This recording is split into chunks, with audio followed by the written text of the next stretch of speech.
જો કદાચ તમારો દુઃખ વેઠવાનો સમયગાળો લખ્યો છે અને મારા સાનિધ્યમાં આવતા હશો અને કદાચ એ સમયગાળો 5 વર્ષ પછીનો કદાચ આવવાનો હશે સુખનો દાડો, અને હું મેલડી કદાચ તમારા લેખમાં વાંચી અને જોઈ લઈશ કે આનો હજુ સુખનો સમય કેટલી વાર છે, પણ 5 વર્ષ લખેલા છે ને તો મારા ભગવાનના કગરી 1 વર્ષ કરી આલીશ હું મેલડી આવું કહું.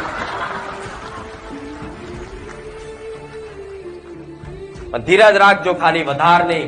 12 મહિનામાં આખો કેલેન્ડર બદલાઈ જાય.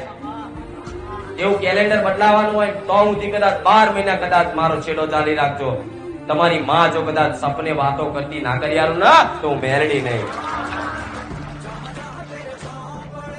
આ તમે મારા સાનિધ્યમાં તાપ બેઠો છો ને, આ તમારું તપ છે એટલે હું કામ કરું.